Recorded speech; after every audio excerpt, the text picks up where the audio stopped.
Suamiku bersorak akan menjual rumah mewah itu. Tanpa tahu aku telah mengamankan segalanya. Dan hari itu menjadi awal runtuhnya kuasa yang selama ini membungkamku. Sebelum mulai ceritanya, komen dulu kalian dari kota atau negara mana. Aku pengen tahu. Jangan lupa like, subscribe, dan aktifkan lonceng, supaya channel ini makin berkembang. Pagi datang dengan cara yang biasa. Cahaya matahari menyelinap melalui sela gorden, suara burung dari halaman, aroma kopi yang perlahan memenuhi dapur. Tika berdiri di depan kompor, mengaduk sup bening dengan gerakan pelan dan teratur. Rumah itu tenang, terlalu tenang, seperti menyembunyikan sesuatu di balik dinding-dindingnya yang rapi. Ia menyukai pagi. Pagi memberinya kendali sebelum hari menuntut banyak hal. Namun pagi itu, entah kenapa, dadanya terasa sempit sejak bangun tidur. Ada firasat samar yang tidak bisa ia beri nama. Dari ruang tamu, terdengar suara Bima. Awalnya biasa saja, nada ceria, sedikit tertawa. Tika mengira suaminya sedang menelepon rekan kerja. Ia tetap melanjutkan pekerjaannya sampai satu kalimat membuat tangannya berhenti bergerak. Yes, akhirnya bisa menjual rumah mewah itu. Sendok di tangan Tika berhenti. Api kompor masih menyala kecil. Ia berdiri kaku, telinganya menajam tanpa ia minta. Nilainya sudah naik jauh. Lanjut Bima dengan suara penuh kebanggaan. Aku sudah hitung. Tinggal tunggu pembeli serius. Ada suara lain menyahut, lebih tua, tegas, dan sangat ia kenal. Bagus. Dari dulu ibu bilang, rumah sebesar itu harus dimanfaatkan. Suara Bu Ratna terdengar puas, seolah keputusan itu sudah lama ia tunggu. Benar, Mas, timpal Roni cepat, nadanya bersemangat. Sekarang waktu yang tepat. Jangan sampai keduluan orang. Tika mematikan kompor pelan, hampir tanpa suara. Ia melangkah mendekat ke arah ruang tamu, tapi berhenti di balik sekat. Dari sana ia bisa melihat sebagian punggung Bima, Bu Ratna yang duduk tegak di sofa, dan Roni yang condong ke depan penuh antusias. Tidak ada satupun wajah yang menoleh ke arahnya. Tidak ada yang menyebut namanya. Rumah mewah itu. Kata-kata itu berputar di kepalanya. Rumah yang ia bersihkan setiap hari. Rumah yang ia jaga ketika Bima sering pulang larut. Rumah yang ia pikir adalah tempatnya berpijak. Ia memilih tidak masuk. Tidak karena takut, tapi karena ada sesuatu di dalam dirinya yang mendadak ingin diam. Bertahun-tahun hidup bersama Bima dan keluarganya mengajarkannya satu hal. Reaksi seringkali hanya membuatnya disalahkan. Jadi ia berdiri di sana, menyimpan semua yang ingin keluar. Percakapan berlanjut, tentang harga, tentang peluang, tentang rencana ke depan. Semuanya terdengar rapi dan penuh kepastian. Tika merasakan sesuatu menusuk harga dirinya, bukan karena rumah itu akan dijual, melainkan karena cara keputusannya diumumkan. Seolah rumah itu milik suara-suara di ruang tamu, bukan bagian dari hidupnya. Ia akhirnya melangkah masuk, membawa baki berisi teh. Senyum tipis terpasang di wajahnya, senyum yang sudah ia kenal betul fungsinya. Meredam, menenangkan, menghindari konflik. Silakan, ucapnya singkat sambil meletakkan cangkir di meja. Bima melirik sekilas. Oh, Tika, katanya ringan. Ibu dan Roni sedang bahas rencana rumah. Tika mengangguk. Aku dengar. Bu Ratna menatapnya dengan pandangan menilai, lalu tersenyum kecil. Sebagai istri, kamu pasti mendukung keputusan suami. Rumah itu kan aset keluarga. Kata-kata itu jatuh dengan halus, tapi berat. Tika tidak menjawab. Ia hanya merapikan posisi cangkir yang sebenarnya sudah lurus. Di dalam dirinya, ada perasaan asing. Bukan marah, bukan sedih, melainkan tersisih. Tak lama, Bu Ratna dan Roni berpamitan. Pagi yang cerah terasa berubah. Pintu tertutup, dan sunyi kembali mengisi rumah. Bima berdiri, mengambil jaket. Jangan dipikirkan, katanya sambil berjalan.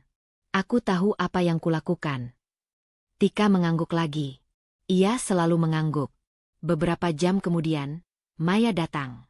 Sahabatnya itu tidak pernah mengetuk terlalu lama, seolah tahu kapan Tika butuh ditemani. Mereka duduk di ruang makan. Sinar matahari kini terasa lebih dingin. Kamu kenapa? Tanya Maya tanpa basa-basi. Tika menghela napas. Bima mau jual rumah. Maya terdiam sesaat. Kamu setuju? Pertanyaan itu sederhana, tapi membuat Tika tertegun. Ia menyadari sesuatu yang tidak pernah ia ucapkan sebelumnya. Ia bahkan tidak tahu apakah ia punya pilihan untuk setuju atau tidak. Maya menatapnya lebih serius. Tik, katanya pelan, rumah itu benar atas nama Bima. Tika membuka mulut, lalu menutupnya lagi. Ingatannya melayang pada dokumen-dokumen lama, tanda tangan yang ia bubuhkan tanpa banyak tanya, kepercayaan yang ia beri begitu saja. Aku nggak pernah benar-benar cek, jawabnya akhirnya. Maya tidak mendesak. Ia hanya mengangguk pelan. Kalau begitu, mungkin sudah waktunya kamu tahu. Pagi yang dimulai dengan tenang kini meninggalkan jejak gelisah. Setelah Maya pulang, Tika berdiri sendirian di ruang tamu, memandangi dinding-dinding rumah itu. Untuk pertama kalinya, muncul tekanan batin yang baru, bukan soal dijual atau tidak, melainkan pertanyaan yang jauh lebih berbahaya. Apakah selama ini aku benar-benar punya tempat di sini? Ia mengambil ponsel, menimbang, lalu mengirim pesan singkat pada Maya. Besok, temani aku. Keputusan kecil itu terasa berisiko. Tapi pagi ini telah mengajarkannya satu hal. Diam tidak lagi aman. Pesan dari Maya masih tertinggal di layar ponsel Tika ketika pagi itu kembali datang. Kita pelan-pelan saja. Jangan takut. Kalimat sederhana itu seharusnya menenangkan, tapi justru membuat dadanya terasa lebih penuh. Semalam, Tika hampir tidak tidur. Pertanyaan yang muncul kemarin terus berputar, menolak mengendap. Tentang rumah, tentang posisinya, tentang betapa sering ia memilih percaya tanpa bertanya. Ia baru selesai menyapu ruang tamu ketika suara mobil berhenti di depan rumah. Jantungnya berdegup lebih cepat. Tika belum sempat menduga apapun, pintu sudah terbuka. Bu Ratna masuk lebih dulu, langkahnya tegas seperti biasa, diikuti Roni yang membawa map coklat tebal di tangan. Bima menyusul di belakang mereka, wajahnya tenang, bahkan tampak puas. Ibu bawa beberapa catatan, kata Bu Ratna sambil duduk tanpa menunggu dipersilakan. Biar sekalian kita rapikan rencana penjualan rumah. Tika berdiri di dekat pintu, tangannya menggenggam gagang sapu. Tidak ada yang menoleh ke arahnya. Tidak ada yang bertanya apakah ia siap mendengar. Roni membuka map, mengeluarkan beberapa lembar kertas. Ini estimasi harga, Mas. Ini juga kemungkinan pembagian uangnya. Ia berbicara cepat, penuh percaya diri. Kalau dijual sekarang, kita bisa langsung bagi. Mas Bima tentu paling besar. Sisanya bisa kita atur. Kata kita kembali terdengar asing. Tika melangkah mendekat, meletakkan sapu, lalu duduk di ujung sofa. Pembagian? Tanyanya pelan, berusaha menjaga suaranya tetap stabil. Bu Ratna melirik sekilas, lalu kembali pada kertas di tangannya. Ya, pembagian hasil penjualan. Hal-hal seperti ini tidak perlu dipikirkan terlalu rumit. Lalu, aku. Tika akhirnya bertanya, suaranya hampir tak terdengar. Roni tertawa kecil, tanpa rasa bersalah. Mbak Tika kan cuma istri. Numpang nama saja. Ucapannya ringan, seolah itu fakta umum yang tidak perlu diperdebatkan. Yang penting Mas Bima sebagai kepala keluarga. Kata-kata itu jatuh telak. Bukan karena kasar, tapi karena diucapkan tanpa ragu, tanpa perlawanan dari siapapun. Tika menoleh ke Bima. Ia menunggu. Satu kalimat saja sudah cukup. Tapi Bima hanya mengusap dagunya, fokus pada angka-angka di kertas. Roni, jangan terlalu frontal, ujar Bima akhirnya, tapi nadanya tidak menegur. Lebih seperti merapikan suasana. Tika pasti mengerti maksudnya. Mengerti. Kata itu membuat Tika ingin tertawa, tapi yang keluar hanya napas panjang. Dadanya terasa panas. Ada dorongan untuk membela diri, menjelaskan, mengingatkan semua yang ia lakukan untuk rumah ini. Tapi pengalaman mengajarkannya bahwa penjelasan sering berubah menjadi senjata balik. Bu Ratna menatapnya kini, sorot matanya tegas. Kamu tidak perlu merasa tersinggung. Dari awal, kamu kan ikut Bima. Sudah seharusnya percaya. Percaya. Kata itu kembali. Tika menunduk. Di kepalanya, ingatan lama muncul satu persatu, tanpa ia undang. Ia melihat dirinya beberapa tahun lalu, duduk di meja makan yang sama, dengan setumpuk dokumen di depannya. Bima berdiri di sampingnya, menunjuk tempat tanda tangan. Ini cuma formalitas, katanya waktu itu. Biar urusan cepat beres. Ia ingat bertanya sekilas, lalu merasa bersalah karena ragu. Bu Ratna duduk tidak jauh, mengangguk seolah semuanya wajar. Roni mondar-mandir sambil bercanda. Tidak ada yang menjelaskan isi kertas-kertas itu. Tidak ada yang memberinya waktu membaca. Tika menandatangani semuanya. Bukan karena tidak peduli, tapi karena percaya. Karena ingin menjadi istri yang tidak merepotkan. Ingatan itu membuat tengkuknya dingin. Tangannya mengepal di pangkuan. Ia menyadari sesuatu yang menyesakkan. Selama ini, kepercayaannya selalu diartikan sebagai persetujuan tanpa syarat. Tik, suara Bima menariknya kembali ke ruang tamu. Kamu dengar, kan? Tika mengangguk pelan. Dengar. Bagus, kata Bu Ratna cepat. Berarti tidak ada masalah. Ibu ingin semua lancar. Tidak ada masalah. Kalimat itu menutup percakapan tanpa benar-benar menutup apapun di hati Tika. Roni kembali memasukkan kertas ke dalam map, seolah semuanya sudah beres. Beberapa menit kemudian, mereka berpamitan.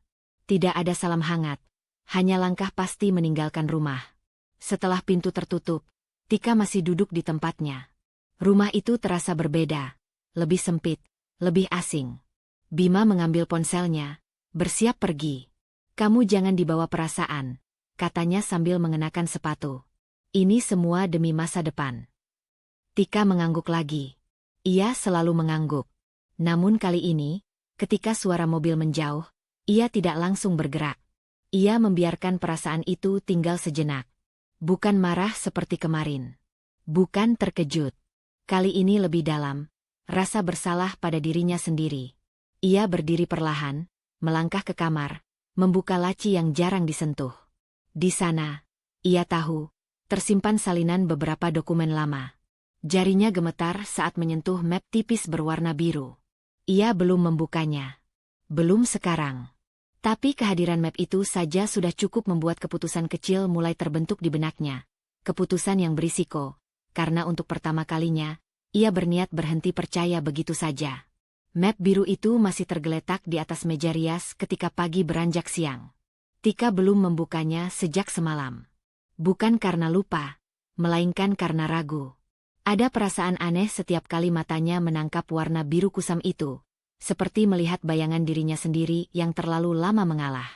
Ia sedang melipat pakaian ketika suara pintu depan terbuka.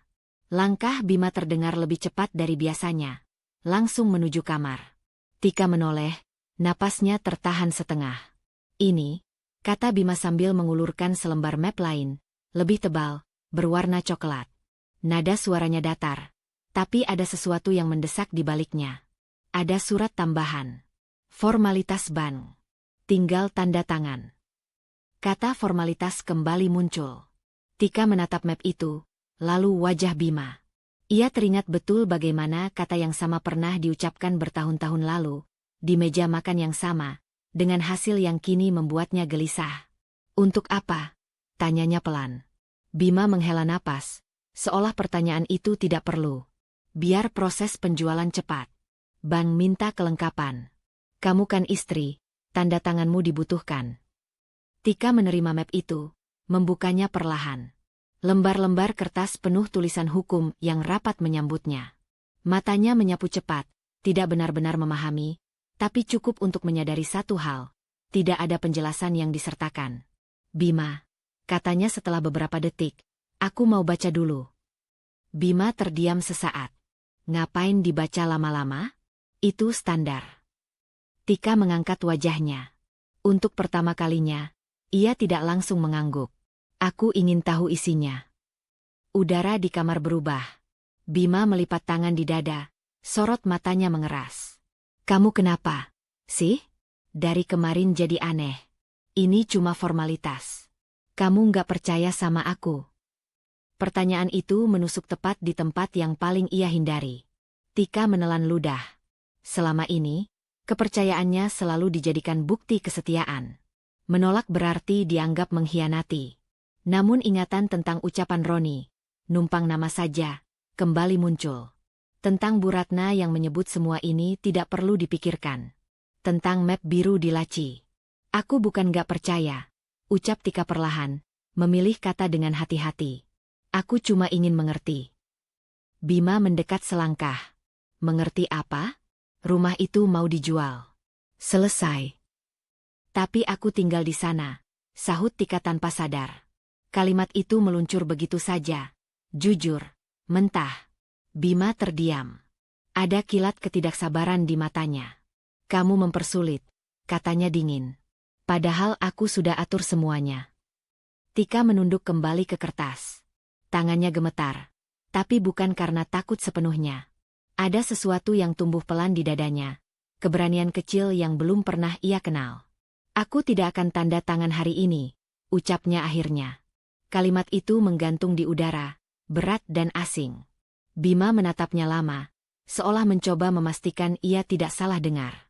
Kamu bercanda? Tanyanya pelan, tapi nadanya tajam. Tika menggeleng. Aku mau tahu dulu. Wajah Bima mengeras. Ia tidak berteriak. Ia tidak marah seperti yang Tika bayangkan. Justru sikap dingin itu yang membuat suasana terasa lebih tegang. Ia mengambil map dari tangan Tika dengan gerakan singkat. Baik, katanya singkat. Terserah kamu. Ia berbalik, keluar dari kamar tanpa kata tambahan. Pintu tidak dibanting, tapi tertutup dengan bunyi yang cukup untuk menandai jarak yang tiba-tiba tercipta. Tika duduk di tepi ranjang, napasnya tidak teratur. Jantungnya berdegup kencang, antara takut dan lega. Untuk pertama kalinya, ia menolak. Dan dunia tidak runtuh. Tapi juga tidak baik-baik saja. Siang itu, Maya datang. Begitu melihat wajah Tika, ia langsung tahu ada sesuatu yang berubah. Kamu habis bertengkar? Tanya Maya sambil meletakkan tasnya. Tidak, jawab Tika jujur. Kami, dingin. Maya mengangguk. Itu biasanya lebih berat. Tika menceritakan tentang surat itu, tentang kata formalitas yang kembali, tentang penolakannya. Maya mendengarkan tanpa menyela, wajahnya serius. Kamu melakukan hal yang benar, kata Maya akhirnya. Sekarang pertanyaannya, kamu mau lanjut bagaimana? Tika terdiam. Ia belum memikirkan sejauh itu. Penolakannya tadi lebih seperti refleks dari luka yang akhirnya bicara. Maya, ucapnya pelan, kalau aku selama ini salah tanda tangan, bisa diperbaiki nggak? Pertanyaan itu bukan tentang rumah semata. Itu tentang dirinya. Maya menatapnya mantap. Kita bisa cari tahu. Tapi kamu harus siap dengan jawabannya. Kata kita terdengar berbeda kali ini. Bukan menghapus, tapi menguatkan. Tika mengangguk perlahan. Di dalam dadanya, ada ketakutan baru yang tumbuh. Takut pada apa yang akan ia temukan jika benar-benar membuka semua dokumen itu. Malam turun, membawa sunyi yang lebih pekat dari biasanya. Tika duduk sendirian di kamar. Map biru kini terbuka di hadapannya. Ia belum membaca satu kata pun, tapi keputusannya sudah mulai terbentuk. Besok, ia tidak bisa lagi hanya menjadi penonton. Tekanan batin itu menekan dadanya, berat dan nyata. Menolak hari ini ternyata baru permulaan. Pagi itu Tika berangkat lebih awal dari biasanya. Udara masih dingin, jalanan belum ramai, dan rumah terasa enggan melepasnya. Setelah penolakan kemarin, suasana di dalam rumah membeku. Bima tidak bicara, tidak menegur, tidak juga menanyakan keputusannya. Keheningan itu justru membuat langkah Tika terasa lebih berat, seolah setiap meter yang ia tempuh menjauhkannya dari hidup yang selama ini ia kenal. Di dalam tasnya, map biru tersimpan rapi. Tangannya sesekali menyentuhnya, memastikan benda itu masih ada. Bukan karena takut hilang, melainkan karena keberadaannya kini menjadi satu-satunya pegangan yang ia punya. Kantor Pak Arif berada di deretan bangunan lama, tidak mencolok, dengan papan nama sederhana yang sudah sedikit pudar. Tika berdiri sejenak di depan pintu kaca sebelum masuk. Ada rasa canggung yang sulit dijelaskan. Ia terakhir datang ke tempat ini bertahun-tahun lalu, saat ayahnya masih hidup. Saat itu, ia hanya mengangguk dan menandatangani apa yang diminta. Sekarang, ia datang untuk bertanya.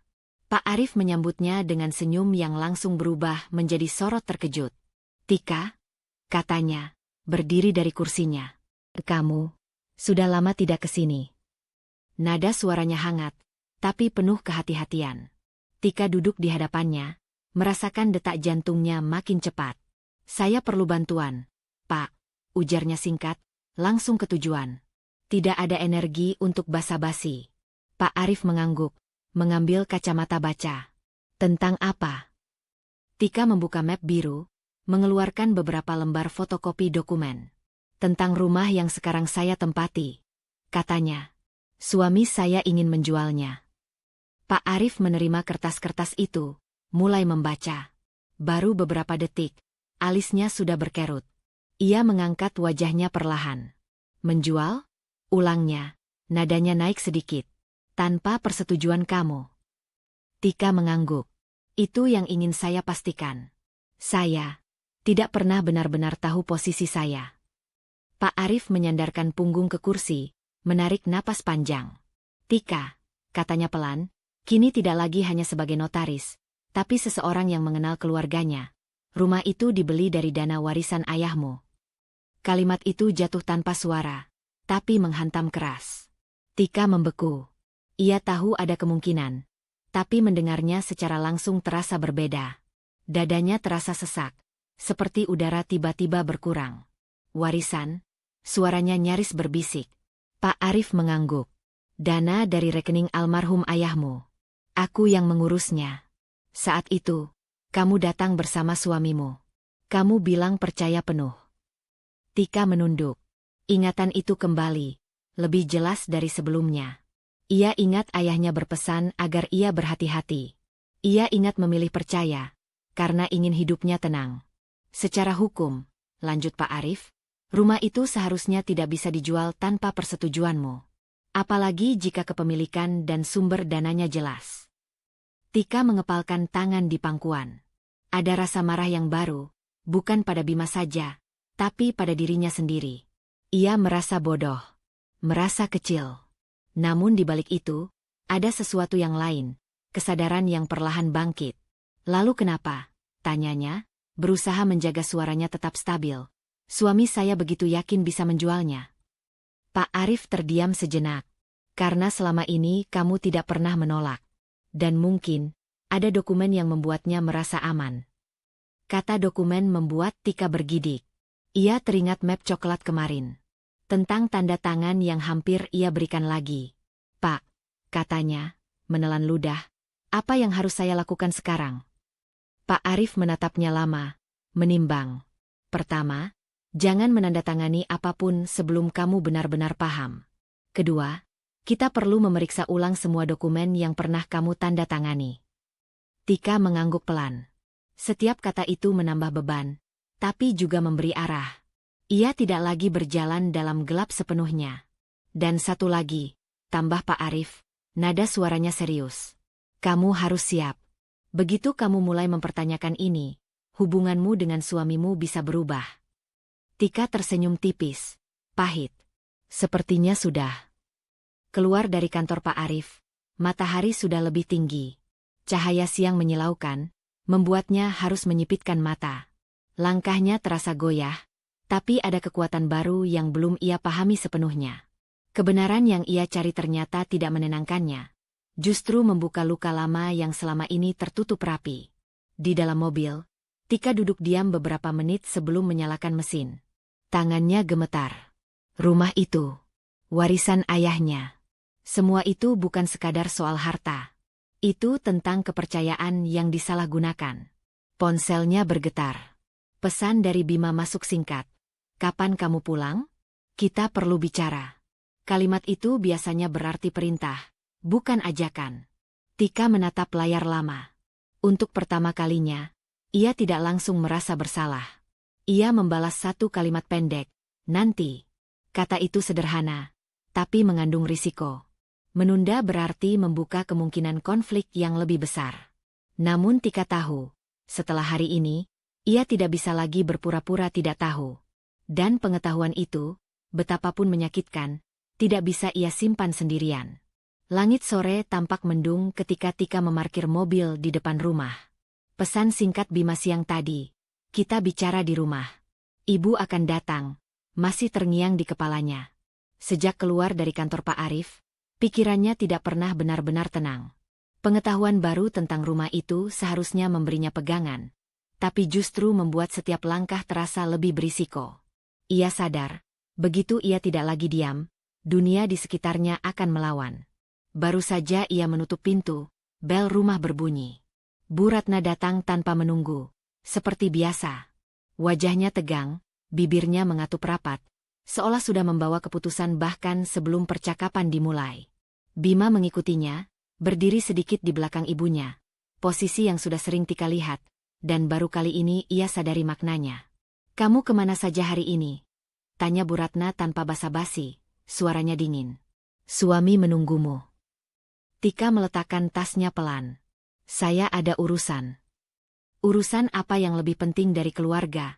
potong Bu Ratna cepat. Nada suaranya meninggi, menyisakan sedikit ruang untuk Tika bernapas. "Sejak kapan kamu berani menunda urusan suami?" Bima menghela napas pendek, lalu menatap Tika dengan sorot yang kecewa. "Ibu sudah capek mengurus semuanya. Kamu malah membuat masalah." Kata masalah kembali diarahkan padanya. Tika merasakan dada mengencang, tapi kali ini ia tidak langsung menunduk. Ia berdiri tegak, meski lututnya terasa lemah. "Aku hanya ingin jelas," ucapnya pelan. "Soal rumah." Bu Ratna mendengus. "Jelas apa lagi? Dari awal kamu ikut Bima. Sekarang sudah enak hidup di rumah bagus, tiba-tiba merasa punya hak macam-macam." Tika membuka mulut, tapi Bu Ratna tidak memberinya kesempatan. "Kamu istri durhaka," lanjutnya tajam. "Istri yang baik itu nurut, bukan banyak tanya."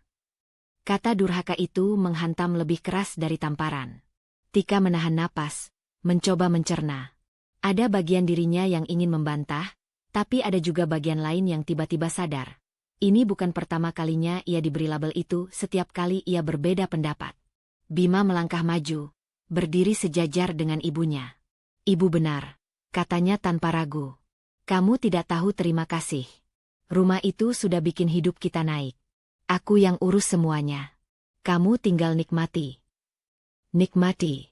Kata itu membuat Tika ingin tertawa pahit. Ia mengingat malam-malam menunggu Bima pulang, pagi-pagi membersihkan rumah, bertahun-tahun menahan kata agar tidak dianggap mengeluh. "Aku tidak pernah bilang tidak bersyukur," ucapnya akhirnya. Suaranya bergetar, tapi jelas. "Aku hanya ingin tahu posisiku." "Posisimu?" Bu Ratna menyipitkan mata. "Posisimu itu sebagai istri. Titik." Kalimat itu seperti garis tebal yang memisahkan. Tika merasakan sesuatu bergeser di dalam dirinya. Bukan lagi sekadar luka, tapi kesadaran. Selama ini, setiap kali ia bertanya, ia dianggap melawan. Setiap kali ia ragu, ia disebut tidak tahu diri. Polanya selalu sama. Ia dibungkam dengan kata-kata yang membuatnya merasa bersalah. Ia menoleh ke Bima. "Apa menurutmu aku salah karena ingin mengerti?" tanyanya, kali ini langsung menatap matanya. Bima terdiam sejenak, lalu memalingkan wajah. "Kamu membuat semuanya rumit," katanya pelan. "Aku cuma mau semuanya cepat selesai." Jawaban itu, entah kenapa, justru menenangkan Tika dengan cara yang menyakitkan. Ia tidak lagi mencari pembenaran di sana. Ia mulai melihat dengan lebih jernih, bahwa diamnya selama ini bukan menjaga kedamaian, tapi memudahkan mereka mengatur. Bu Ratna berdiri, suaranya meninggi.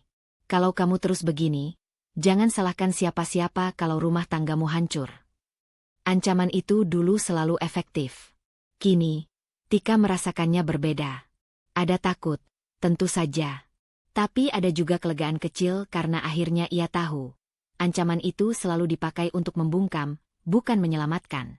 "Aku tidak akan tanda tangan apapun," ucap Tika pelan namun tegas. Kalimat itu keluar lebih mudah dari yang ia bayangkan. "Sampai aku benar-benar paham." Bima menatapnya tajam. "Kamu berani menentang ibuku?" Tika menarik napas panjang. "Aku berani menjaga diriku." Kalimat itu membuat ruangan senyap. Bu Ratna terdiam sejenak, lalu tertawa kecil tanpa humor. "Lihat, Bima, sudah berubah." Bu Ratna beranjak pergi, langkahnya keras. Bima mengikuti tanpa berkata apa-apa. Pintu tertutup, meninggalkan Tika sendirian di ruang tamu yang terasa lebih besar dan lebih kosong. Ia duduk perlahan, tubuhnya gemetar. Tangannya menutupi wajah, bukan untuk menangis, tapi untuk menahan gelombang emosi yang datang bersamaan. Takut, marah, dan sesuatu yang baru, kejelasan. Tika menyadari satu hal yang menekan dadanya lebih berat dari apapun hari ini. Jika ia terus diam, ia akan terus disebut durhaka. Tapi jika ia bersuara, ia akan dianggap menghancurkan keluarga. Pilihan itu terasa kejam, dan apapun yang ia pilih, risikonya nyata. Malam itu, Tika membuka ponselnya dan mengetik pesan pada Maya. Aku baru sadar. Mereka selalu membuatku merasa bersalah supaya aku diam. Ia menatap pesan itu lama sebelum mengirimnya. Menyadari pola adalah satu hal. Menghadapinya adalah hal lain yang jauh lebih berbahaya. Malam itu Tika tertidur dengan kepala berat, seolah kata-kata Bu Ratna masih menggantung di langit-langit kamar. Istri durhaka. Kata itu berulang di kepalanya bahkan saat pagi datang. Bima sudah berangkat tanpa berpamitan. Spray di sisi ranjangnya masih rapi, dingin, seolah keberadaan suaminya sengaja dihapus dari pagi itu. Sunyi yang tertinggal bukan sunyi biasa. Ia penuh tekanan, menunggu keputusan. Tika duduk di tepi ranjang cukup lama sebelum akhirnya bangkit. Di meja, map biru dan map coklat tergeletak berdampingan, seperti dua jalan yang menuntut dipilih. Ia menghela napas panjang, lalu memasukkan map biru ke dalam tas.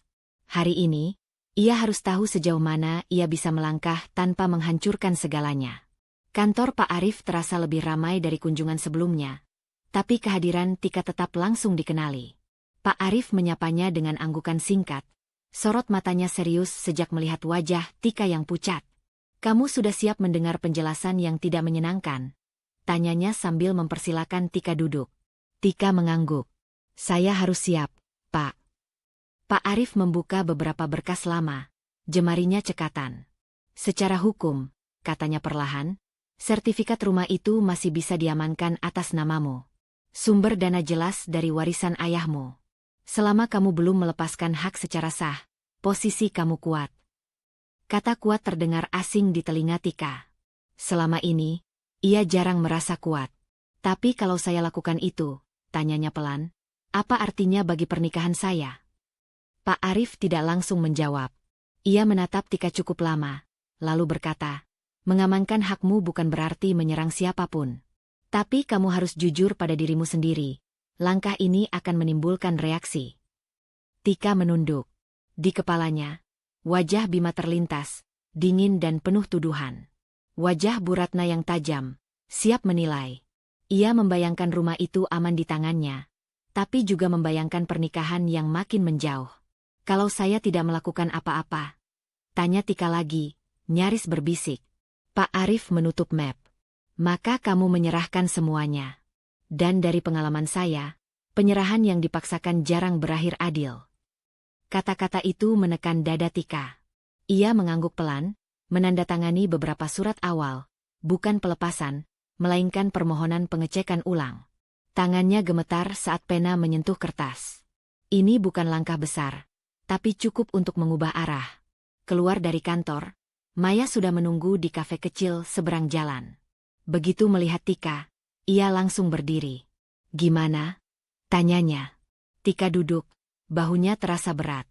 Sertifikatnya bisa diamankan atas namaku. Maya menarik napas, bukan lega, melainkan waspada. Terus. Aku takut, jawab Tika jujur. Takut kalau aku memilih rumah, aku kehilangan pernikahanku. Maya menatapnya lama, lalu menggeleng pelan. Tik, kamu tidak sedang memilih rumah. Kamu sedang memilih dirimu sendiri. Tika mengangkat wajahnya. Tapi mereka akan bilang aku egois. Perusak keluarga. Kalau mempertahankan diri dianggap merusak, balas Maya tegas, mungkin yang rusak itu bukan kamu. Kalimat itu membuat mata Tika panas. Ia menahan air mata, bukan karena sedih semata, tapi karena kebenaran yang mulai terasa jelas. Selama ini, ia memikul tanggung jawab menjaga harmoni seorang diri, sementara yang lain bebas menekan. Bagaimana kalau Bima pergi? Tanyanya lirih. Maya menggenggam tangannya. Pernikahan yang sehat tidak runtuh hanya karena satu pihak ingin adil. Dan kalau runtuh, kamu harus bertanya, apa yang sebenarnya kamu pertahankan? Pertanyaan itu terus bergema bahkan setelah mereka berpisah. Tika pulang dengan langkah ragu. Di rumah, suasana masih dingin. Tidak ada pesan dari Bima. Tidak ada tanda bahwa pembicaraan kemarin akan diulang dengan cara lebih baik. Malam turun pelan. Tika duduk sendirian di ruang tamu, memandangi dinding yang penuh foto-foto lama. Ia menyadari betapa banyak kenangan di rumah itu, bukan hanya bahagia, tapi juga diam-diam menyakitkan. Ia membuka tas, mengeluarkan salinan surat dari Pak Arif. Kertas itu terasa berat di tangannya. Mengamankan sertifikat berarti membuka konflik yang lebih besar. Tapi tidak mengamankannya berarti kembali menyerahkan hidupnya. Tika menutup mata, menarik napas dalam-dalam. Lalu ia membuat keputusan kecil yang membuat jantungnya berdegup lebih cepat. Ia menyimpan surat itu di laci yang terkunci, bukan dibuang, bukan diserahkan. Keputusan untuk menunda sekaligus bersiap. Tekanan batin itu belum pergi. Justru semakin nyata. Karena kini, Tika tahu, apapun langkah berikutnya, tidak ada jalan yang benar-benar aman. Siang itu terasa lebih panas dari biasanya. Meski langit tampak biasa saja. Tika berdiri di dekat jendela ruang tamu, menatap halaman rumah yang rapi namun terasa asing. Setelah pertemuannya dengan Pak Arif, ada satu hal yang tak bisa lagi ia sangkal. Rumah ini bukan sekadar bangunan, tapi bagian dari dirinya. Namun ketenangan yang ia coba bangun sejak pagi terasa rapuh, seolah menunggu sesuatu untuk runtuh. Ponsel di tangannya bergetar. Nama Maya muncul di layar, disertai nada dering yang jarang ia gunakan. Jantung Tika berdetak lebih cepat sebelum ia sempat mengangkatnya. Tik, Roni, adiknya Bima, yang sering mondar-mandir itu. Suara Maya terdengar cepat, menahan napas. Aku dengar dia sudah mulai ngomong ke orang luar soal harga rumah. Tika terdiam. Kata-kata itu seperti palu yang menghantam dadanya. Selama ini ia tahu Roni ikut campur. Tapi mendengar bahwa pembicaraan itu sudah keluar rumah membuat napasnya tercekat. Rumah ini, hidupnya, sedang diperjualbelikan di luar kendalinya. Maksud kamu, orang luar? Suara Tika lirih, hampir tak terdengar. Lingkungan sekitar. Bahkan katanya ada yang sempat tanya ke agen. Tik, ini sudah bukan urusan keluarga lagi. Jawab Maya, tegas namun khawatir. Telepon ditutup dengan cepat. Tika menurunkan ponselnya perlahan, seolah benda itu tiba-tiba menjadi terlalu berat. Ia menatap ruang tamu yang sunyi, kursi-kursi empuk yang dulu ia pilih dengan hati-hati, tirai mahal yang dibeli dari uang yang bahkan tak pernah ia kelola sendiri. Ada rasa malu yang menyusup, dingin dan menusuk. Bukan karena gosip itu sendiri, tapi karena ia merasa martabatnya sedang dipermainkan. Tak lama kemudian, suara mobil berhenti di depan rumah. Dari balik jendela, Tika melihat Roni turun dengan gaya santai, ponsel masih menempel di telinganya. Ia tertawa kecil, langkahnya ringan seolah membawa kabar baik, bukan bagi Tika. Ya, kisarannya segitu. Lokasinya strategis, ujar Roni keras-keras sebelum mematikan panggilan. Begitu masuk, ia bahkan tak menoleh pada Tika. Ngapain kamu bicara soal rumah ke orang luar? Tika akhirnya bersuara. Nada suaranya tenang, tapi di dalam dadanya ada gemetar yang ia tahan mati-matian. Roni mengangkat bahu. Biar cepat laku. Ini kan demi kebaikan bersama, katanya enteng. Kak Bima juga mau begitu. Kebaikan siapa? Tika menatapnya tajam. Kamu tahu rumah ini masih kami tempati. Kamu tahu ini belum ada keputusan. Roni tertawa pendek, sinis. Keputusan apa lagi? Dari awal juga kamu cuma ikut nama. Yang penting rumah ini jadi uang. Kalimat itu menghantam lebih keras dari yang Tika duga. Ia merasa wajahnya memanas, bukan karena marah semata, tapi karena penghinaan yang diucapkan begitu terang-terangan. Ia ingin membalas, ingin berteriak, namun yang keluar hanya napas berat. Tak lama, Bima muncul dari kamar, seolah sengaja menunggu momen itu. Ada apa? Tanyanya, meski sorot matanya menunjukkan ia sudah tahu. Roni ngomong ke orang luar soal rumah. Jawab Tika. Tanpa izin. Bima menghela napas, Ekspresinya berubah dingin. Kenapa kamu ribut soal itu? Kita kan memang mau jual. Jangan bikin malu keluarga sendiri. Kata malu itu membuat Tika tersentak. Ia memandang Bima, mencari sisa empati yang dulu ia kenal, tapi yang ia temukan hanya pembenaran diri. Untuk pertama kalinya, Tika benar-benar melihat pola itu dengan jelas. Setiap kali ia bicara, suaranya dipatahkan. Setiap kali ia keberatan, ia dituduh berlebihan. Ia teringat bisik-bisik di acara arisan, tatapan tetangga yang kini terasa berbeda. Bukan lagi sebagai istri Bima, tapi sebagai perempuan yang butuh uang, hingga rumahnya dijual. Rasa malu itu berubah menjadi tekad kecil yang berbahaya. Tekad untuk tidak lagi diam. Tanpa berkata apa-apa, Tika melangkah ke kamar. Ia menutup pintu pelan, bersandar di sana, dan menarik napas panjang. Tangannya gemetar saat ia membuka kembali ponsel, mengetik pesan singkat untuk Maya. Aku akan hadapi ini.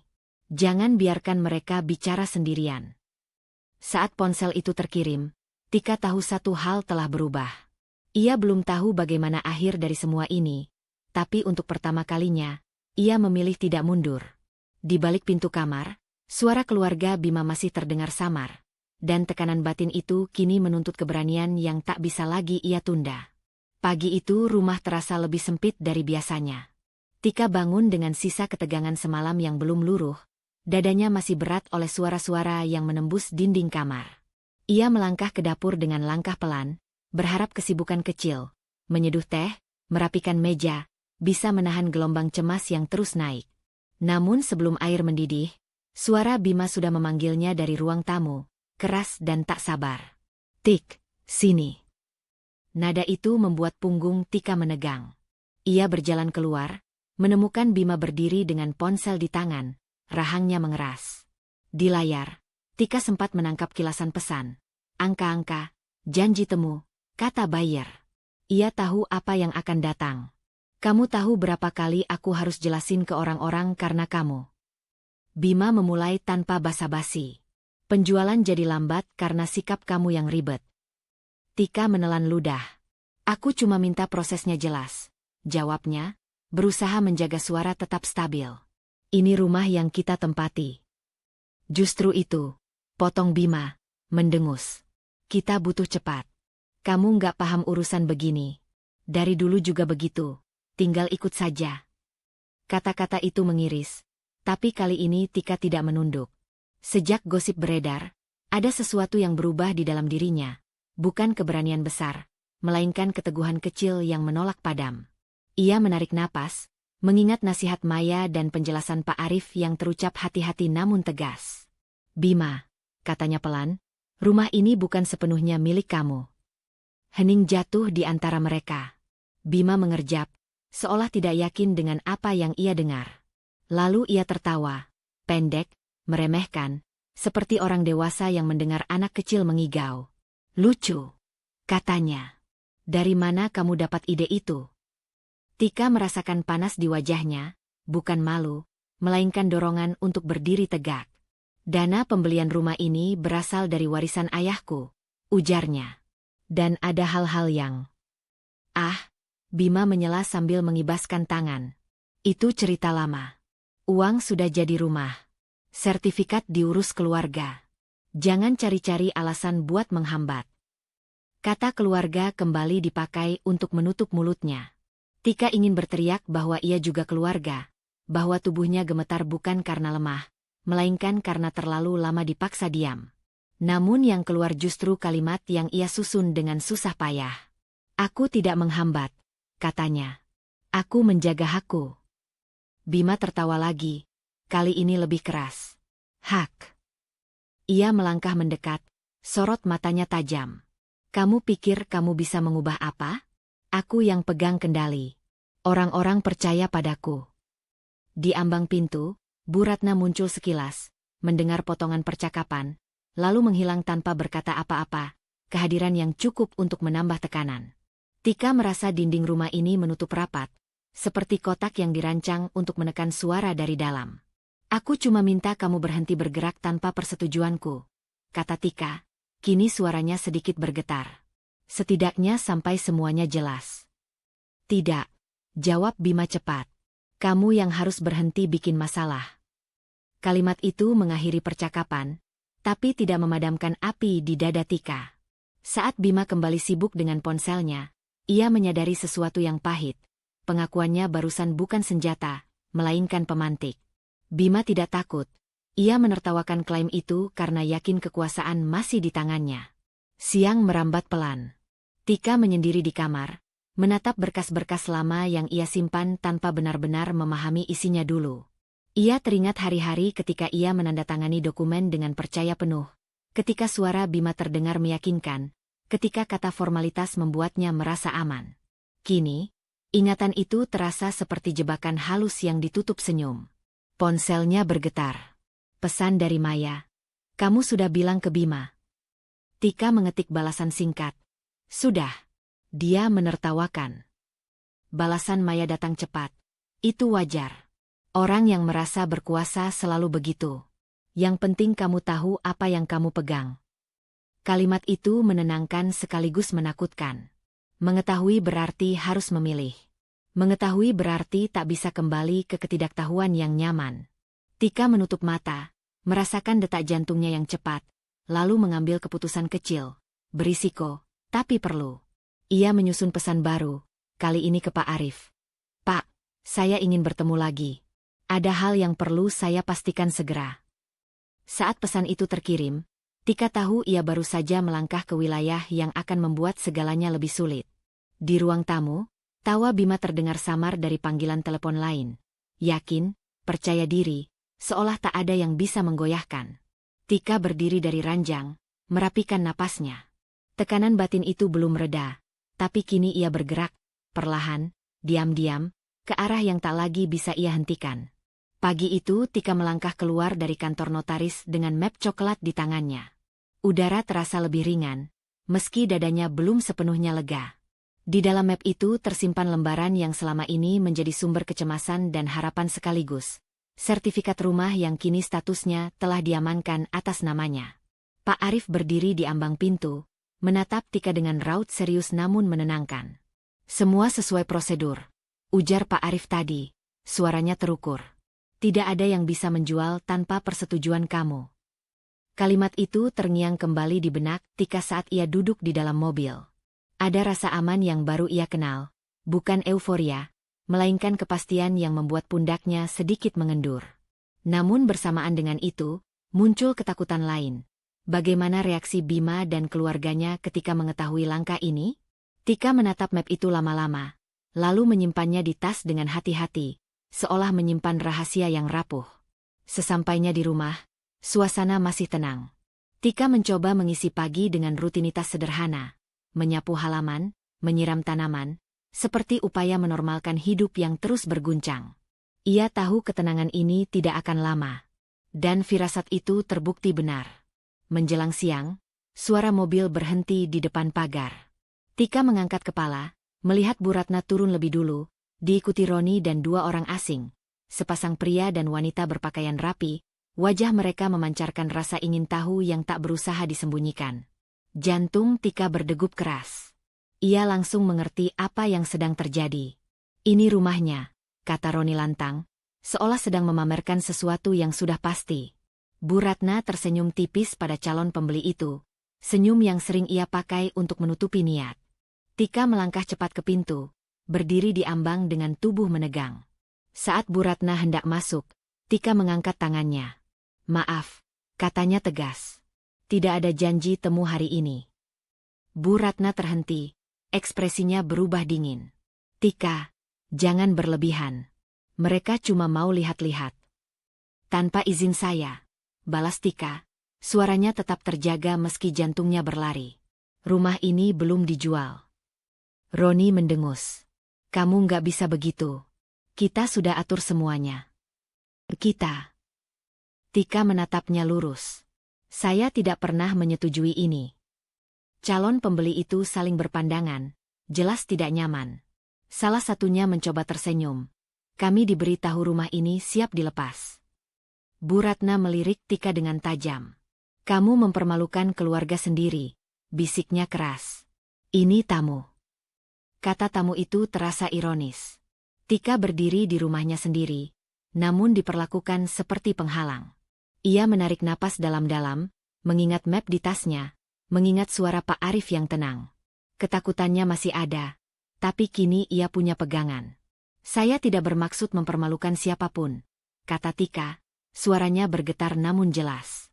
Tapi saya tidak mengizinkan siapapun masuk tanpa persetujuan saya. Roni melangkah maju, nada suaranya meninggi. Jangan sok berkuasa. Kak Bima juga setuju. Kalau begitu, jawab Tika pelan, suruh Bima bicara langsung. Bukan membawa orang asing ke sini. Bu Ratna mendengus, lalu berbalik ke calon pembeli. Maafkan ini. Ada sedikit kesalahpahaman, katanya dengan senyum dipaksakan. Saat mereka mundur, Tika merasakan kaki-kakinya melemah. Ia menutup pintu perlahan, bersandar sejenak di sana. Di balik pintu, suara langkah menjauh terdengar seperti gema keputusan yang tak bisa ditarik kembali. Ia tahu penolakannya barusan bukan sekadar menolak tamu. Ia menolak dominasi yang selama ini menekan. Tak lama kemudian, ponselnya bergetar. Nama Bima muncul. Tika menatap layar itu beberapa detik sebelum mengangkat. Kamu keterlaluan. Suara Bima langsung menghantam. Kenapa kamu usir orang-orang itu? Aku menjaga rumah ini, jawab Tika, berusaha menahan gemetar. Aku berhak. Berhak menurut siapa? Bima membalas tajam. Kamu bikin semua jadi rumit. Telepon terputus sebelum Tika sempat menjawab. Ia berdiri di ruang tamu yang kini terasa kosong, namun tidak lagi hampa. Ada ketegangan baru yang mengisi udara, ketegangan yang lahir dari keberaniannya berkata tidak. Tika melangkah ke meja, membuka tasnya, dan mengeluarkan map coklat itu. Ia menatapnya lama, lalu menyimpannya di laci yang bisa ia kunci. Tindakan kecil, tapi syarat makna. Di luar, dunia mungkin menganggapnya penghalang, tapi di dalam dirinya, sesuatu mulai berdiri tegak. Malam nanti pasti akan membawa konsekuensi. Tika tahu itu. Namun saat ia mengunci laci dan memegang kuncinya erat-erat, ia juga tahu satu hal lain. Untuk pertama kalinya, ia menjaga ambang hidupnya sendiri, dan tidak ada jalan kembali tanpa pertarungan yang lebih besar. Malam itu rumah terasa seperti menahan napas. Sejak insiden siang tadi, Tika bergerak pelan di dalam ruang-ruang yang dulu ia kenal akrab, kini terasa penuh bayangan. Setiap langkah mengingatkannya pada ambang yang ia jaga, pintu yang ia tutup dengan sadar, keputusan yang ia ambil tanpa izin siapapun. Ketegangan belum mereda, justru mengental, menunggu pecah. Ketika bel berbunyi, Tika tahu ini bukan kunjungan biasa. Ia membuka pintu dan mendapati Pak Arif berdiri di sana, map tebal di tangannya, wajahnya serius namun tenang. Di belakangnya, Bima sudah berada di ruang tamu, berdiri dengan tangan bersilang, rahangnya mengeras.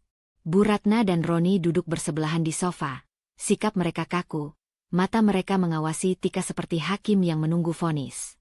Terima kasih sudah datang, Pak, ujar Tika, memberi jalan. Suaranya terkendali, meski jantungnya berdegup keras. Pak Arif mengangguk singkat. Saya diminta menjelaskan agar tidak ada kesalahpahaman lebih lanjut. Bima mendengus. Saya tidak butuh penjelasan, katanya cepat. Ini rumah saya. Pak Arif meletakkan map di meja, membuka dengan gerakan terukur. Justru karena itu saya hadir, ucapnya. Agar kita bicara berdasarkan fakta hukum. Kalimat itu membuat ruangan senyap. Tika berdiri sedikit menjauh, punggungnya lurus, tangannya saling menggenggam. Ia merasakan ketegangan merambat dari lantai ke dadanya. Berdasarkan akta dan sumber dana pembelian, lanjut Pak Arif, rumah ini dibeli dari dana warisan almarhum ayah Tika.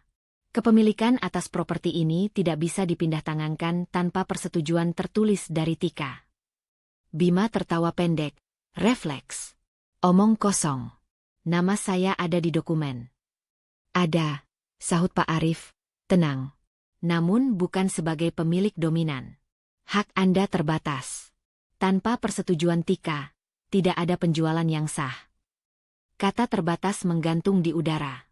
Tika melihat perubahan di wajah Bima, tawa yang terhenti, sorot mata yang goyah sesaat sebelum berganti kilatan marah. Ia seperti baru menyadari lantai yang ia pijak tidak sekuat yang ia kira. Ini tidak masuk akal, Bima membantah. Saya suaminya. Saya yang urus semuanya. Peran dalam rumah tangga tidak otomatis menentukan kepemilikan hukum, jawab Pak Arif.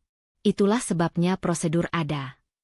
Roni menyela, nada suaranya meninggi. Jadi semua rencana batal gara-gara dia. Ia menunjuk Tika tanpa menoleh. Bu Ratna menghela napas keras. Kamu tega, Tika. Membuat anak saya terlihat seperti tidak punya kuasa. Kata-kata itu menghantam, tapi Tika tidak mundur. Ada rasa bersalah yang mencoba menyelinap, bekas luka lama, namun ia menahannya. Ia mengingat hari-hari ketika suaranya diredam, ketika keputusan dibuat tanpa dirinya. Ia mengingat map coklat itu, kunci laci, dan keberanian kecil yang ia kumpulkan setahap demi setahap. Tidak ada yang saya buat-buat, kata Tika pelan, menatap Bu Ratna. Saya hanya memastikan yang benar. Bima melangkah maju, wajahnya memerah. Kamu pikir ini akan berhenti di sini? Katanya, suaranya naik. Kamu mempermalukan saya di depan keluarga. Pak Arif menutup map perlahan. Saya sudah menyampaikan yang perlu. Keputusan berikutnya ada pada Anda semua. Ujarnya, lalu menatap Tika singkat, pandangan yang menguatkan tanpa perlu kata. Ketika Pak Arif pamit, ruangan kembali diisi amarah yang belum menemukan jalan keluar. Bima mengusap wajahnya, berjalan mondar-mandir. Mereka tidak akan berhenti, katanya, lebih pada dirinya sendiri.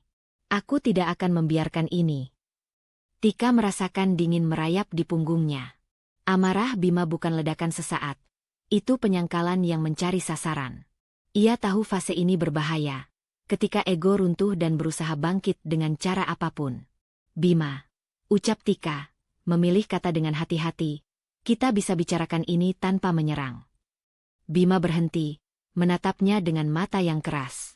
Terlambat, katanya. Kamu sudah memilih. Kalimat itu menancap. Tika menahan napas, menyadari bahwa klarifikasi hukum yang barusan bukan akhir, melainkan awal dari perlawanan yang lebih kasar. Bu Ratna bangkit dari sofa, menarik Roni pergi dengan wajah dingin, meninggalkan jejak ketegangan yang menggantung. Ketika rumah kembali sepi, Tika berdiri sendiri di ruang tamu. Ia merasakan kelelahan yang dalam, namun di baliknya ada kepastian yang tak bisa ditarik kembali. Ia membuka laci, memastikan map itu masih aman, lalu menguncinya lagi, tindakan kecil yang kini terasa seperti perisai. Ponselnya bergetar. Pesan dari Maya singkat, "Kamu aman." Tika mengetik balasan, "Untuk sekarang. Tapi aku harus siap." Ia meletakkan ponsel, menatap pintu yang tertutup. Di baliknya, dunia keluarga yang ia kenal sedang retak. Tekanan batin belum reda, bahkan kian berat. Namun satu keputusan kecil telah ia ambil malam ini. Apapun yang terjadi, ia tidak akan menyerahkan kendali atas dirinya sendiri lagi. Pagi datang dengan langkah berat. Sisa ketegangan semalam masih menggantung di udara rumah, seperti debu halus yang tak terlihat namun mengendap di dada. Tika bangun lebih awal, duduk di tepi ranjang dengan mata terbuka, mendengarkan suara napasnya sendiri. Kejelasan hukum yang dibawa Pak Arif telah mengguncang fondasi rumah tangganya, bukan memberi damai, melainkan membuka pintu pada tuduhan dan amarah yang kini siap tumpah. Belum sempat ia menyeduh teh, pintu depan diketuk keras. Ketukan itu bukan permintaan, melainkan perintah. Tika berjalan pelan, membuka pintu, dan mendapati Bu Ratna berdiri dengan wajah tegang, Roni di belakangnya. Tanpa menunggu undangan, Bu Ratna melangkah masuk, matanya menyapu ruang tamu seolah mencari bukti kejahatan. "Jadi ini semua rencanamu?" Suara Bu Ratna dingin, menusuk. "Kamu menjebak keluarga kami."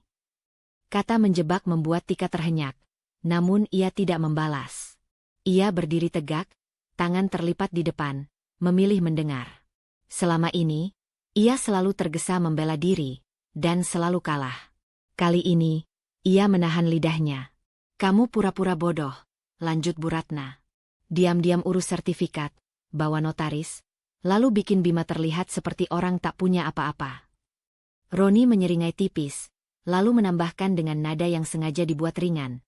"Kalau dari awal jujur, nggak akan serumit ini. Sekarang semua orang mikir keluarga kita serakah." Tika merasakan panas menjalar ke lehernya. Ia ingin berkata bahwa gosip itu justru bermula dari ulah Roni sendiri, dari langkah-langkah sembunyi yang dilakukan tanpa izinnya. Namun ia memilih diam. Dalam diam itu, ia mendengar sesuatu yang lebih jelas. Pola yang sama, menyudutkan, membalikan peran, menuntutnya merasa bersalah. Tak lama kemudian, Bima keluar dari kamar. Wajahnya kusut, matanya lelah namun menyimpan bara. "Ada apa lagi?" tanyanya singkat. Bu Ratna berbalik cepat. "Anakmu ini, istrimu, mempermainkan kita," katanya tajam. "Sekarang kau yang harus bertindak. Jangan biarkan dia menginjak keluarga kita." Roni mendekat ke Bima. Suaranya lebih rendah, provokatif. "Kak, kamu kepala rumah tangga. Masa kamu biarkan dia atur semuanya? Kalau kamu tegas, dia pasti nurut." Kalimat itu menggantung, berbahaya. Tika menatap lantai, merasakan jantungnya berdegup lebih cepat. Ada ketakutan lama yang mencoba bangkit, ketakutan pada nada perintah, pada tekanan yang dibungkus legitimasi keluarga. Namun bersama ketakutan itu, ada sesuatu yang lain, keteguhan yang perlahan mengeras. "Tik," Bima memanggil. Suaranya datar. "Kamu dengar mereka. Kamu bikin ini sulit." Tika mengangkat kepala. Untuk sesaat, ia menatap Bima, bukan dengan permohonan, melainkan pengamatan yang jernih. Ia melihat kebingungan yang berusaha disembunyikan dengan amarah, ego yang terluka mencari kambing hitam. Ia tahu, jika ia berbicara sekarang, kata-katanya akan dipelintir. "Aku dengar," jawab Tika singkat. Jawaban itu membuat Bu Ratna tersentak. "Dengar?" Ia mengulang, sinis. "Kamu diam saja? Itu tanda kamu bersalah." Tika menggeleng pelan. "Tidak," katanya lembut. "Aku diam karena aku tahu apa yang aku lakukan." Roni tertawa pendek. "Percaya diri sekali." "Bukan percaya diri," Tika membalas, masih tenang. "Aku hanya tidak mau berdebat." Keheningan jatuh. Bima menatapnya, seolah mencari celah untuk menekan, tapi tidak menemukannya. Bu Ratna mendengus, kecewa. "Sikapmu itu yang bikin orang muak." Mereka pergi tak lama kemudian, meninggalkan ruang tamu yang kembali sunyi. Tika berdiri di sana, lututnya terasa lemah, namun punggungnya tetap lurus. Ia menutup pintu, menghela napas panjang, lalu duduk di sofa. Diam yang ia pilih barusan bukan menyerah. Itu penanda arah. Ponselnya bergetar. Pesan dari Maya. "Mereka datang lagi." Tika mengetik perlahan. "Iya." "Aku diam." Balasan Maya cepat. Kadang diam itu cara paling kuat. Tika tersenyum tipis. Ia menatap sekeliling rumah, tempat yang kini menjadi medan pertempuran batin. Ia tahu tekanan akan meningkat, provokasi akan lebih kasar. Namun di balik semua itu, keputusan batinnya menguat. Ia tidak akan dipancing untuk menyerahkan kendali. Ia akan menunggu momen yang tepat, menjaga batas, dan bersiap untuk langkah berikutnya. Di dalam diamnya, Tika berdiri lebih tegak dari sebelumnya. Siang itu belum sepenuhnya tenang ketika gema keributan pagi masih terasa di dinding rumah. Tika membersihkan meja dengan gerakan berulang, bukan karena kotor, melainkan untuk menenangkan pikirannya. Diam yang ia pilih kemarin menyisakan jejak, bukan kelegaan, melainkan kesiagaan. Ia tahu, setiap pertengkaran yang terdengar di rumah ini tak pernah benar-benar berhenti di sini. Di luar pagar, Dini berdiri lebih lama dari biasanya. Tika mengenalnya sebagai tetangga yang ramah di permukaan, dengan mata yang selalu ingin tahu. Dari balik tirai, Tika menangkap sorot tatapan Dini yang mengarah ke halaman, ke pintu, ke jendela, seolah mencari sisa-sisa drama yang bisa dipungut. Saat ponsel Dini terangkat, jari-jarinya bergerak cepat, Tika merasakan firasat buruk. Tak lama kemudian, bisik-bisik mulai beredar seperti angin panas. Di grup lingkungan, potongan cerita menyebar, tidak utuh, tidak adil. Ada yang menulis tentang pertengkaran keluarga, ada yang menambahkan asumsi tentang penjualan rumah yang gagal, ada pula yang menyelipkan kalimat bernada simpati palsu.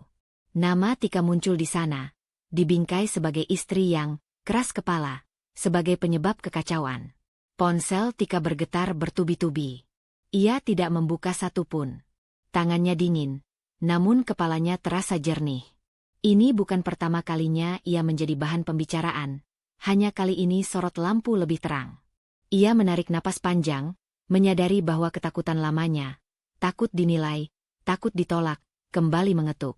Sore menjelang ketika Bima pulang dengan wajah gelap. Ia melempar kunci ke meja, suaranya beradu keras. "Kamu lihat ini?" katanya, mengangkat ponsel dengan layar menyala. "Semua orang nonton kita."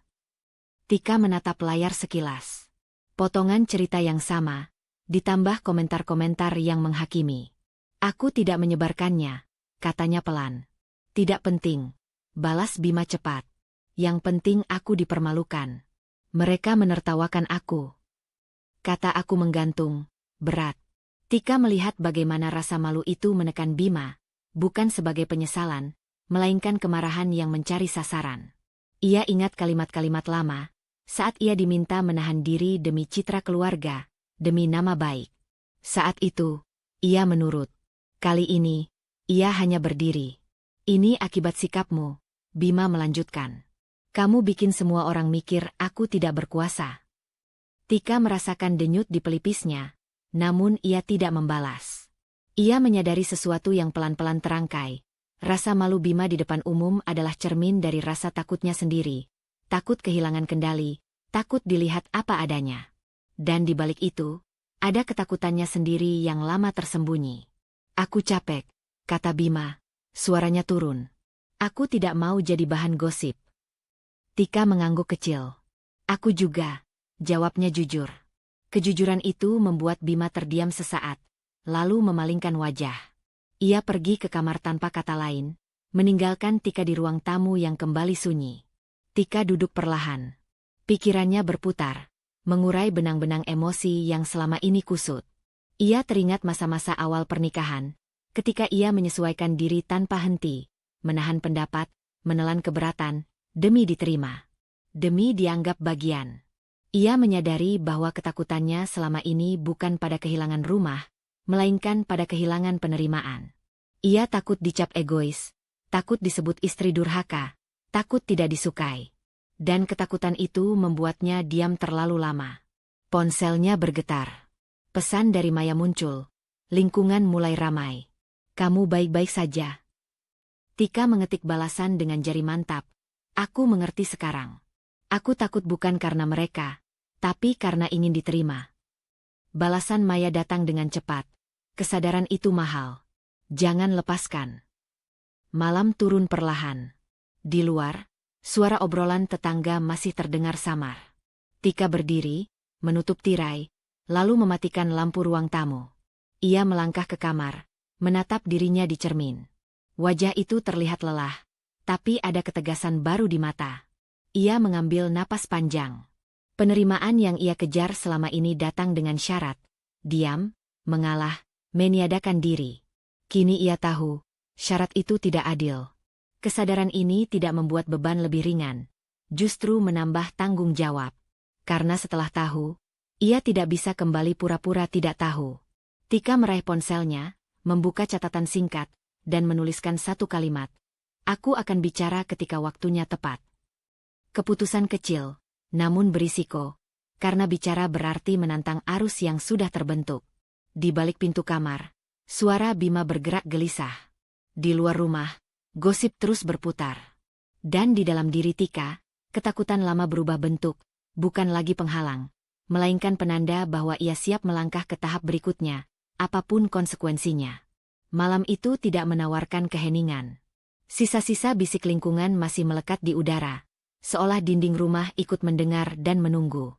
Tika duduk di tepi ranjang, punggungnya tegak, napasnya teratur.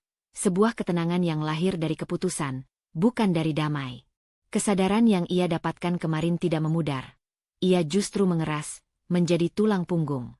Bima berdiri di dekat jendela, membelakangi Tika. Ia menggeser tirai sedikit, menatap halaman gelap. Bahunya tegang. Sejak pulang sore tadi, mereka belum benar-benar bicara. Dan malam ini, Tika tahu, diam tidak lagi melindungi siapapun. "Bima," panggil Tika pelan, tapi jelas. Bima menoleh setengah, enggan. "Apa lagi?" Nada itu, ringkas, mengandung kelelahan sekaligus peringatan, pernah cukup untuk membuat Tika mundur. Kali ini tidak. Kita harus bicara, kata Tika. Ia berdiri, melangkah satu langkah mendekat. Setiap langkah terasa seperti memindahkan beban dari dadanya ke lantai, agar tak lagi menekan. Kalau soal gosip, aku sudah capek, Bima menghela napas. Aku tidak butuh ceramah. Ini bukan soal gosip, jawab Tika. Ini soal kita. Soal aku. Bima memutar tubuh sepenuhnya. Matanya menyipit. Kamu mau menyalahkan aku lagi? Tika menahan dorongan untuk menjelaskan dengan lembut, kebiasaan lama yang selalu berakhir sama. Ia memilih kejujuran yang rapi. Aku mau menyebutkan apa yang selama ini kamu lakukan. Manipulasi, tekanan, penghinaan. Kata-kata itu jatuh satu persatu, tidak teriak, tidak bergetar. Justru itu yang membuat Bima tersentak. Berlebihan, Bima mendengus. Aku hanya menjalankan peranku. Peran siapa? Tanya Tika, suaranya tetap datar. Kepala keluarga. Bima mengangguk cepat, seolah menemukan pijakan. Ya, aku kepala keluarga. Aku bertanggung jawab. Keputusan besar ada di tanganku.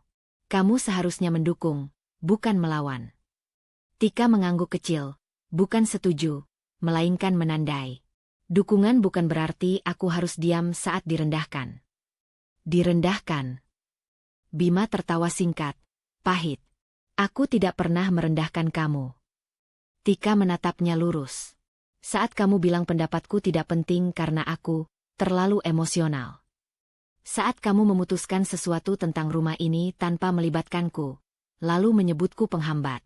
Saat kamu membiarkan ibumu menuduhku serakah dan kamu memilih diam. Itu penghinaan. Bima membuka mulut, lalu menutupnya lagi. Wajahnya memerah. Kamu membesar-besarkan. Itu dinamika keluarga. Bagi kamu, Tika membalas, itu dinamika. Bagiku, itu luka yang menumpuk. Hening mengisi ruang. Bima melangkah mendekat, jarak mereka menyempit. Aku melakukan itu demi kebaikan kita, katanya, suaranya lebih rendah, lebih mendesak. Kalau aku tidak tegas, keluarga ini berantakan. Berantakan bagi siapa? Tika bertanya. Bagi citramu? Atau bagi hidupku? Pertanyaan itu menggantung, menolak dijawab dengan dalih. Tika merasakan jantungnya berdetak keras, bukan karena takut, melainkan karena ia akhirnya mengizinkan dirinya berkata jujur. Ia menyadari betapa lama ia menukar suaranya dengan rasa aman palsu. Bima menggeleng. Kamu lupa posisimu. Kalimat itu, dulu, adalah palu. Sekarang, ia terdengar seperti gema dari ruang kosong. Aku tidak lupa, kata Tika. Aku hanya menolak definisi posisimu yang menghapusku. Jadi kamu melawan. Bima menatap tajam. Tika menggeleng pelan. Aku tidak tunduk. Itu pertama kalinya ia mengucapkannya dengan utuh, tanpa embel-embel permintaan maaf. Udara terasa berubah. Bima terdiam, lalu tertawa singkat yang pecah di ujung. Kamu pikir kamu bisa berdiri sendiri? Pertanyaan itu dulu akan merobohkannya. Kini, Tika menjawab dengan jujur yang belum selesai. Aku belajar berdiri tanpa menghilang. Bima berbalik, mengusap wajahnya. Kamu membuat aku terlihat buruk, katanya, suara menurun. Di depan orang. Di depan keluargaku. Dan kamu membuat aku mengecil bertahun-tahun, balas Tika. Di depan diriku sendiri. Hening kembali. Kali ini, Tika tidak mengisinya. Ia membiarkan Bima bergulat dengan retaknya dalih. Ia tahu konflik ini belum selesai, tidak malam ini. Tetapi ada garis yang telah ia tarik. Dan garis itu tidak lagi goyah. Tika melangkah mundur, mengambil tas kecil dari lemari. Bima menoleh cepat. Mau kemana? Aku butuh ruang, kata Tika. Untuk malam ini. Jangan dramatis. Bima mendengus. Ini batas, Tika menjawab. Ia berhenti di ambang pintu, menoleh sekali lagi. Besok, kita bicara lagi. Dengan aturan yang berbeda. Ia melangkah keluar kamar, menutup pintu dengan pelan, bukan membanting, bukan lari. Keputusan kecil itu berisiko. Ia tahu, ruang bisa berubah menjadi jurang. Namun untuk pertama kalinya, Tika memilih risiko daripada kembali mengecil. Dan di lorong yang remang, langkahnya terdengar mantap, seolah rumah ini akhirnya mendengar suaranya. Pagi datang tanpa basa-basi.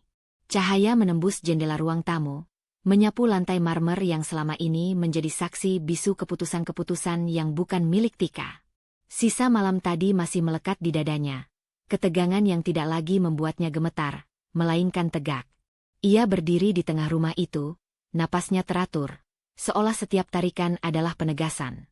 Bima duduk di kursi dekat meja makan, ponsel di tangannya, wajahnya kusut oleh kurang tidur.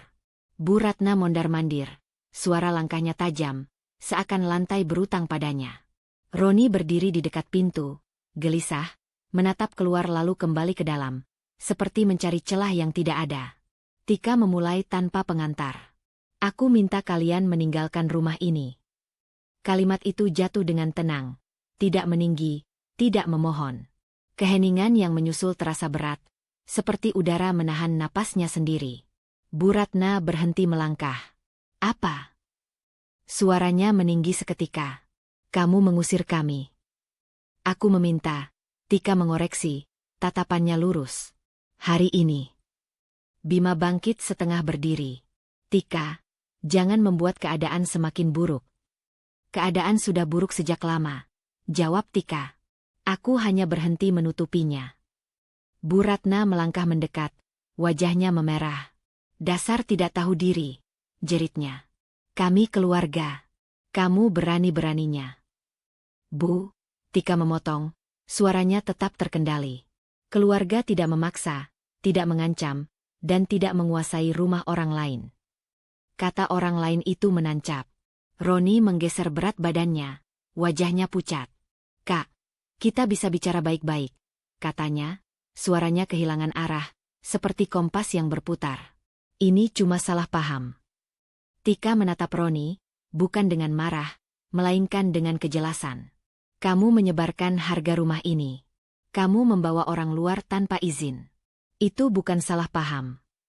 Roni membuka mulut, menutupnya lagi. Tangannya mengepal lalu terlepas. Untuk pertama kalinya, ia tampak kecil. Bukan licik, bukan percaya diri, hanya tersesat. Bu Ratna menjerit lagi, lebih keras. Kamu menjebak kami. Dari awal kamu sudah merencanakan ini. Mengamankan sertifikat. Mempermalukan kami di lingkungan. Aku melindungi diriku, Tika membalas. Dan rumah ini. Bima melangkah maju, berdiri di antara mereka. Cukup, katanya, mencoba mengambil alih. Ini rumahku juga. Tika menggeleng pelan. Bima, kamu sudah dengar penjelasannya. Penjelasan bisa dipelintir. Bima membantah cepat. Aku suamimu. Aku kepala keluarga. Tika merasakan dorongan lama untuk meredakan, untuk mengalah demi damai palsu. Ia menahannya. Kepala keluarga bukan berarti penguasa. Dan rumah ini tidak berada di bawah kuasamu. Kalimat itu bukan tantangan, itu fakta. Dan fakta, ketika diucapkan tanpa emosi, punya daya paling kejam. Bima menatap Tika lama, seolah mencari retakan. Tidak ada. Kamu serius? Tanyanya. Suaranya menipis. Serius, jawab Tika. Bu Ratna menangis keras, air mata bercampur kemarahan. Aku dizalimi, teriaknya ke arah langit-langit. Anakku dipermalukan oleh perempuan ini. Tika tidak membalas. Ia membiarkan jerit itu lewat, tidak lagi menjadi duri yang harus ia cabut. Dalam diamnya, ia merasakan sesuatu berubah, bukan kemenangan, melainkan kelegaan yang rapuh namun nyata. Roni mendekat ke Bima, berbisik tergesa. Bang, kita bisa paksa. Tidak, potong Bima, suaranya tiba-tiba hampa. Ia menatap lantai, lalu menatap Tika lagi. Ada jeda, panjang, menyakitkan. Aku tidak punya kuasa. Pengakuan itu tidak dramatis. Justru kesederhanaannya yang membuatnya menghantam. Bahu Bima merosot, seolah beban bertahun-tahun runtuh sekaligus. Ia terlihat kehilangan, bukan hanya rumah, melainkan peran yang selama ini ia pakai sebagai tameng. Tika menelan ludah. Ada empati yang mencoba muncul, kebiasaan lama yang ingin ia rawat. Ia mengakui perasaan itu, lalu menaruhnya di tempatnya. Aku tidak ingin melukai, katanya. Aku ingin aman. Bu Ratna tersedu-sedu, amarahnya berubah menjadi ratapan. Roni menatap sekeliling, mencari dukungan dari dinding, dari kursi, dari apapun, tidak ada yang menyambut. Ambil barang-barang kalian, lanjut Tika. Aku beri waktu 1 jam. Bima mengangguk pelan. Ia tidak membantah. Roni bergerak lebih dulu, langkahnya ragu. Bu Ratna masih menggerutu, tapi kakinya ikut melangkah, kalah oleh kenyataan. Saat mereka bergerak menuju kamar tamu, Tika berdiri sendiri di ruang tamu. Jantungnya berdebar, bukan karena takut, melainkan karena konsekuensi. Mengusir adalah tindakan, setelahnya ada gema. Ia tahu keputusan ini akan memantul, ke lingkungan, ke keluarga besar, ke sisa pernikahan yang menggantung. Ponselnya bergetar. Nama Maya muncul. Tika tidak mengangkatnya. Ia menatap pintu yang sebentar lagi akan tertutup, dan menyadari, hari ini ia mengambil kembali rumahnya, tetapi besok ia harus menghadapi apa yang tersisa. Ketika koper diseret keluar dan pintu akhirnya tertutup, Tika menghembuskan napas panjang. Sunyi merayap masuk, membawa tekanan baru, kesendirian yang dipilih, dan keberanian untuk menanggung akibatnya. Sunyi kembali mengisi rumah itu, bukan sunyi yang menekan seperti sebelumnya, melainkan sunyi yang jujur. Setelah pintu tertutup semalam, Tika tidur tanpa mimpi, untuk pertama kalinya sejak lama. Pagi menyapa dengan cahaya lembut yang jatuh di sudut ruang tamu, memantul di dinding yang kini terasa lebih luas. Tidak ada suara langkah asing, tidak ada desakan, tidak ada tuntutan. Tika duduk di sofa, memeluk lututnya. Ia menunggu rasa bersalah datang, seperti biasanya. Namun yang hadir justru keutuhan, tenang, sederhana, dan utuh. Ada bekas nyeri, tentu. Keputusan semalam bukan pisau yang bersih. Ia melukai ikatan, mematahkan kebiasaan, dan menutup pintu pada peran yang selama ini dikenalnya. Tetapi untuk pertama kalinya, ia tidak merasa mengkhianati dirinya sendiri. Ia bangkit dan berjalan menyusuri rumah. Setiap langkah adalah pengenalan ulang. Meja makan yang dulu menjadi arena perintah, kini hanya meja. Tangga yang sering ia naiki dengan dada sesak, kini hening. Kamar tidur, ia berhenti sejenak. Tempat ia belajar mengecilkan suara hatinya, kini terasa asing. Ia membuka jendela, membiarkan udara masuk. Tidak semua luka perlu diingat dengan air mata.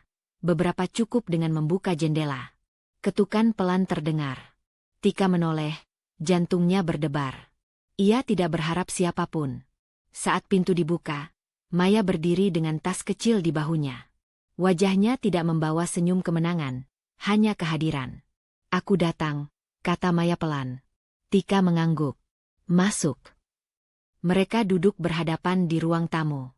Maya tidak bertanya, tidak mengomentari rumah yang kini kosong dari konflik. Ia menuang air, mendorong gelas ke arah Tika. Tindakan kecil itu terasa seperti pernyataan. Aku di sini, tanpa agenda. Aku tidak tahu harus merasa apa, kata Tika akhirnya. Aku lega, tapi juga takut. Maya mengangguk, seolah kalimat itu sudah lama menunggu keluar. Keduanya bisa ada bersamaan, katanya. Kamu tidak perlu memilih. Tika menghela napas. Semalam aku mengusir mereka. Aku selalu takut jadi orang jahat.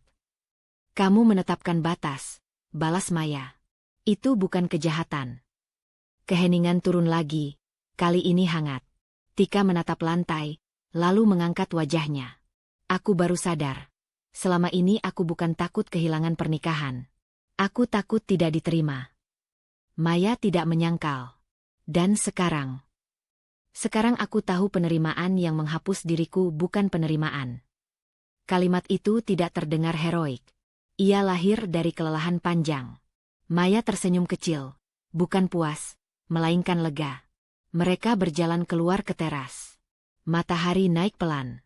Lingkungan tampak sama, tetangga, pagar, jalan kecil, namun rasanya berbeda. Tika menyadari, gosip mungkin belum selesai. Tuduhan mungkin menyusul. Namun ketakutan itu tidak lagi memerintah. Bagaimana dengan Bima? Tanya Maya. Hati-hati. Tika terdiam. Aku tidak tahu apa yang akan terjadi. Tapi aku tahu apa yang tidak akan kulakukan. Ia menatap rumah itu. Bukan sebagai bangunan. Bukan sebagai nilai jual. Aku tidak akan menyerahkan hidupku lagi. Maya menepuk bahunya.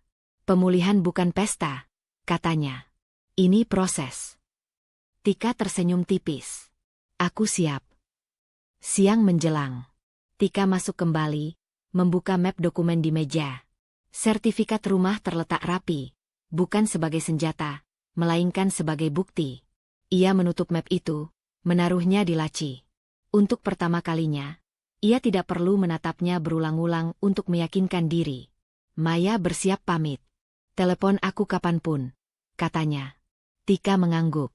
Terima kasih sudah tidak menyuruhku merayakan. Maya tersenyum. Hari ini bukan tentang perayaan. Setelah pintu tertutup, Tika berdiri di tengah ruang tamu. Ia menutup mata sejenak, merasakan lantai di bawah kakinya, dinding di sekelilingnya. Rumah ini menyimpan sejarah, baik dan buruk, tetapi kini ia memilih maknanya sendiri. Ia mengambil napas panjang. Ada keputusan kecil yang berisiko menunggu. Hidup sendirian, menghadapi hari esok tanpa peran lama, membangun ulang identitas. Tekanan itu nyata, namun tidak menakutkan. Ia membuka jendela lebih lebar. Tika menatap rumah itu sekali lagi, bukan sebagai aset, melainkan sebagai saksi. Bahwa ia berhak atas hidupnya sendiri. Dan untuk pertama kalinya, ia percaya itu cukup.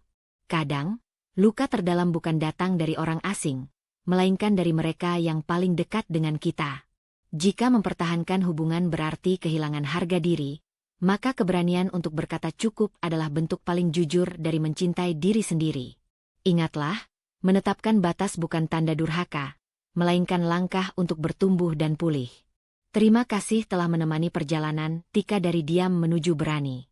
Semoga kisah ini menguatkan langkah Anda untuk memilih hidup yang lebih adil bagi diri sendiri. Sampai jumpa di cerita berikutnya.